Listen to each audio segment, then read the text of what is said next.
Assalamualaikum warahmatullahi wabarakatuh. Selamat datang di video perkuliahan Matriks dan Ruang Vektor bersama saya Afif Humam, dosen matematika FMIPA ITB. Pada kesempatan kali ini kita akan membahas subbab 6.1 yaitu ruang vektor umum. Kita mulai dari pengantar. Pertama, fenomena vektor di bidang. Kita telah mengenal dua operasi pada vektor di bidang, yaitu operasi penjumlahan vektor dan operasi perkalian skalar. Secara analitik, jika kita punya dua buah vektor, misalkan V adalah V1, V2, dan W adalah vektor W1, W2, maka vektor V plus W adalah vektor V1 plus W1, V2 plus W2. Sementara untuk perkalian skalar, jika V adalah vektor V1, V2, maka untuk alfa bilangan positif, kita punya alfa V adalah alfa V1, alfa V2, dan untuk beta bilangan negatif, kita punya beta V adalah beta V1, beta V2. Dari operasi penjumlahan vektor, kita dapat menurunkan 5 sifat berikut. Yang pertama, jika kita punya dua buah vektor di bidang, katakanlah V dan W, jadi V dan W adalah vektor di R2, vektor di bidang, maka V plus W, vektor ini juga ada di R2. Itu sifat yang pertama. Sifat yang kedua, jika kita punya vektor V dan W, maka vektor V plus W hasilnya akan sama dengan vektor W plus V. Sifat ketiga terkait penjumlahan tiga buah vektor. Jika kita menghitung vektor U plus V, kemudian kita tambahkan dengan W, hasilnya akan sama dengan vektor U ditambah hasil dari vektor V plus W.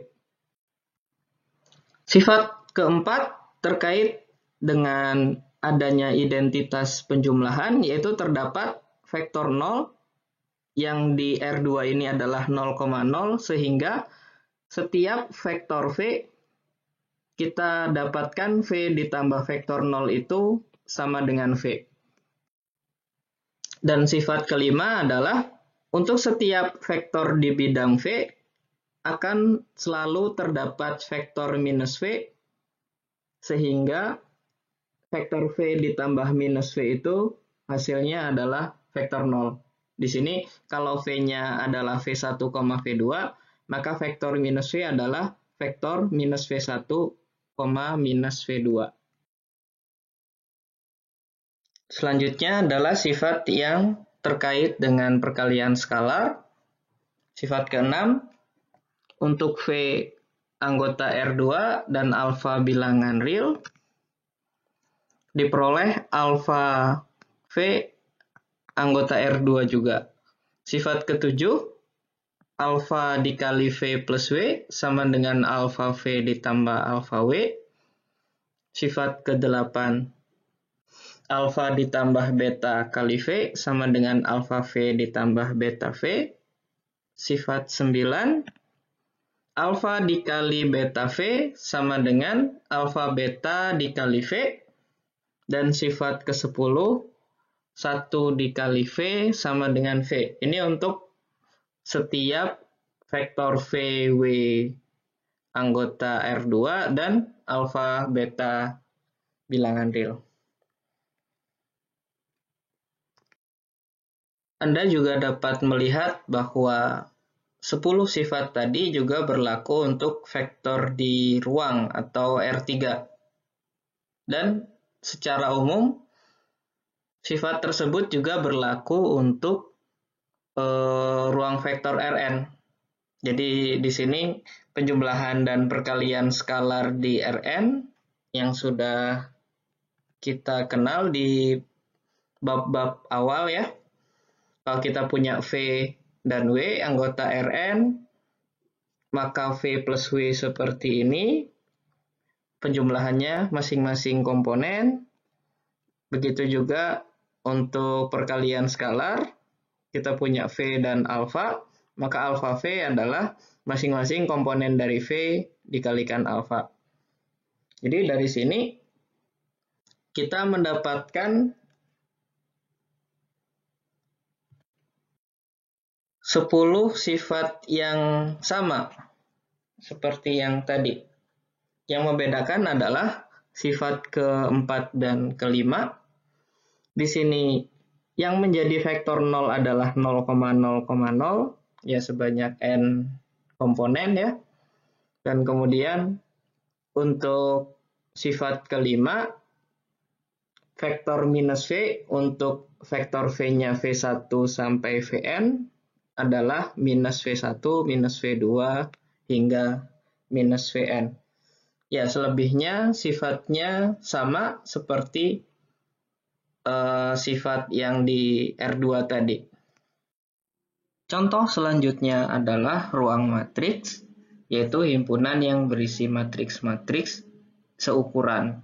Sebagai contoh, matriks ukuran 2x3 dengan penjumlahan dan perkalian skalar biasa. Penjumlahannya per entry, perkalian skalarnya setiap entry-nya dikali oleh skalar yang sama. Dengan operasi penjumlahan dan perkalian skalar tersebut, ruang matriks juga mempunyai 10 sifat seperti halnya 10 sifat yang dimiliki oleh ruang vektor Rn tadi. Anda bisa perhatikan pada sifat keempat yang bersifat seperti vektor 0, di sini adalah matriks 0. Dia bersifat matriks A ditambah matriks 0 akan sama dengan matriks A. Dan untuk sifat yang kelima, jika kita punya matriks A, maka matriks minus A yang didefinisikan setiap entry-nya adalah entry dari A dikali minus 1 akan bersifat A ditambah minus A sama dengan matriks 0. Contoh selanjutnya adalah himpunan yang berisi polinomial. Dalam hal ini saya mengambil contoh himpunan yang berisi semua polinomial berderajat paling tinggi 2 atau dinotasikan dengan P2. Adapun penjumlahan dan perkalian skalarnya adalah penjumlahan dan perkalian biasa. Kita dapat memeriksa bahwa himpunan yang berisi polinomial ini juga memenuhi 10 sifat seperti halnya pada 3 contoh sebelumnya. Misalkan untuk sifat pertama, jika kita punya 2 buah polinomial berderajat paling tinggi 2, maka jumlahnya pun juga merupakan polinom berderajat paling tinggi 2. Adapun sifat ke-6, jika kita punya polinom berderajat paling tinggi 2, katakanlah f dan alfa adalah bilangan real, maka alfa f juga merupakan polinom berderajat paling tinggi 2. Untuk sifat keempat, yang bersifat seperti vektor 0, di sini adalah polinom konstan 0, yaitu bersifat untuk setiap polinomial f, jika kita tambah dengan polinom konstan 0, dia akan tetap sama dengan f. Sifat kelima, untuk setiap polinomial f, katakanlah A0 ditambah A1x ditambah A2x kuadrat, akan terdapat polinomial minus f, yaitu minus A0 ditambah minus A1x ditambah minus A2x kuadrat, sehingga f ditambah minus f sama dengan polinom konstan 0. Beberapa contoh himpunan tadi sama-sama memenuhi 10 sifat terkait dengan operasi penjumlahan dan perkalian skalar. Selanjutnya, Kita akan definisikan himpunan yang memenuhi 10 sifat tersebut sebagai ruang vektor atas bilangan real. Misalkan V adalah himpunan yang tidak hampa dilengkapi dengan operasi penjumlahan dan perkalian skalar yang memenuhi 10 sifat berikut. 1. Jika A dan B anggota V, maka A plus B juga anggota V. 2. A plus B sama dengan B plus A. 3. Hasil dari A plus B ditambah C sama dengan A ditambah hasil B plus C untuk setiap A, B, dan C anggota V. 4. Terdapat 0 anggota V sehingga A ditambah 0 sama dengan A untuk setiap A anggota V. 5. Untuk setiap A anggota V, terdapat minus A anggota V sehingga A ditambah minus A sama dengan 0. 6. Jika A anggota V dan alfa bilangan real, maka alfa A juga merupakan anggota V. 7. Alfa dikali A plus B sama dengan alfa A ditambah alfa B untuk setiap A dan B di V dan alfa bilangan real.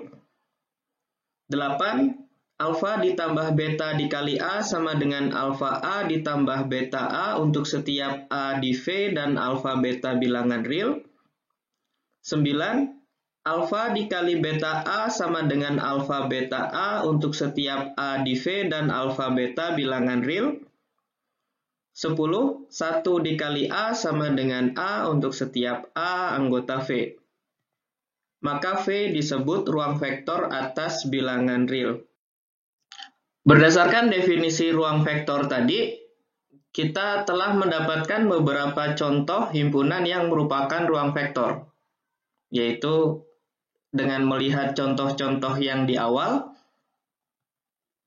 Yang pertama, Rn adalah ruang vektor atas bilangan real untuk setiap bilangan asli n. Yang kedua, himpunan berisi matriks berukuran M kali N adalah ruang vektor atas bilangan real untuk setiap bilangan asli M dan N. Di sini, jika M atau N-nya 1, maka bentuknya seperti Rn. Yang ketiga, himpunan berisi polinomial berderajat paling tinggi N adalah ruang vektor atas bilangan real untuk setiap bilangan asli N. Dan bahkan kalau semua polinom kita satukan menjadi sebuah himpunan, dia juga merupakan ruang vektor atas bilangan real. Di sini dinotasikan sebagai P saja, himpunan semua polinomial. Bagaimana dengan contoh yang lain? Akan kita bahas di video selanjutnya.